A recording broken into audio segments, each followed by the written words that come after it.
Hello, I'm Dr. Charles David Tauber. I'm the CEO of the Coalition for Work with Psychotrauma and Peace, the CWWPP. You can see more of what we do on our website, that is www.cwwpp.org. We welcome your comments on this podcast and your suggestions for future podcasts. Please do let us know what you think. This podcast will deal with domestic violence. Although certainly there has been an increase in domestic violence through the COVID crisis, domestic violence is a huge problem in any event. It existed before COVID, and it exists in every economic and educational level, and in every part of the world. We must define domestic violence a little bit, and we can say that it comes either from an abuser, one person within a family who abuses other people within the family, or it can be a general situation within the family that the family is violent. Domestic violence affects both men and women. Men are not only abusers, although they certainly can be. Men also can be victims. Similarly, while women very frequently are victims, they also can be abusers.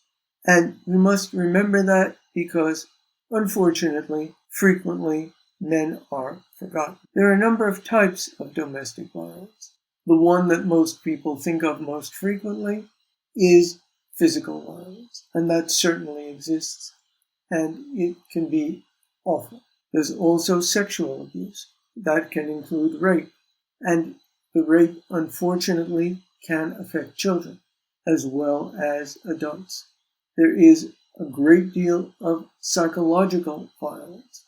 That is probably the greatest amount of domestic violence, and it can be, again, absolutely awful for the victims concerned and for the entire family. There are a number of causes of domestic violence. Obviously, there is the frustration of the abuser.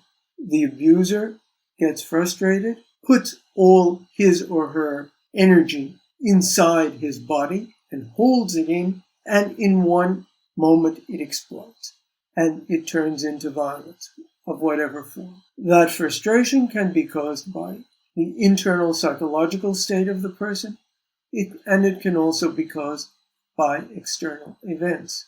We think of financial problems, we think of problems with colleagues at a job, and so on and so forth. Obviously, in the situations that many people who will be listening to this podcast are dealing with, it can be war, it can be all kinds of things. Also, the abuser may have been abused and is transmitting his or her abuse to the next generation. We see that very frequently. We also see that for various reasons, general relationships within the family can be very strained and very tense.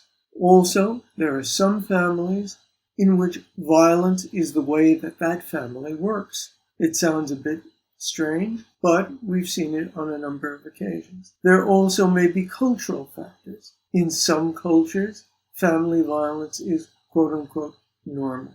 We must note here that always the abused person is the weakest link. The abuser sees a person on whom he or she can come down and on whom he or she can get his frustration out. Now, that person who is abused may have various characteristics. They may have a weak personality. They may be a child. They may be a very old person. They may be a sick person. It can be anything. And we must always look to the victim. We must stress that there is never a real excuse for violence of any sort, and it always must be dealt with. One large problem with victims is guilt and shame. The victim, almost paradoxically, may feel guilty for what has happened to him or her. That can come from the victim, him or herself. The abuser can also shame the victim and make the victim feel guilty, and sometimes even blackmail is used. Also, in some cultures, the victim is considered to be the shameful one and the guilty person. Obviously, a victim never should have shame and never should have guilt. It is always the abuser that should feel these things. Victims very frequently feel completely inadequate and their self-image goes down. That obviously is wrong and needs to be corrected. There are other issues involved. Very frequently, victims stay within an abusive situation. Why? Sometimes it's better to deal with the devil you know than the devil you don't. So victims feel very unsafe leaving the situation. And if that sounds paradoxical, it certainly is. There also may be financial reasons that the victim stays within the family and with the abuser. The victim may not have a place to go, and there may be nobody who will accept the victim, who will house the victim. There also may be issues where the family and friends take the side of the abuser rather than the side of the victim. We've seen that, unfortunately, in too many cases. The point is what to do about all of this. We say that in any case, the person who is abused must get out of the situation and get safe. That is the first principle, and that is the first thing that must happen. The second point is dealing with this psychologically. We urge people to write and to get their feelings out in whatever way. We have a different podcast on getting your feelings out, and we refer to that. But please, write out what has happened in great detail, including your feelings. Do art, do music, do sport, but get your feelings out. Another very important point is to talk to somebody. Talk to individuals, talk to your friends, talk to family members. There are also many organizations, probably in your area, that deal with abused families. Seek them out. See, if you need it, get professional help. And no, not if you need it. Any victim always needs it. That's very, very important. If you still see the possibility of saving the relationship, try and get counseling with the other person.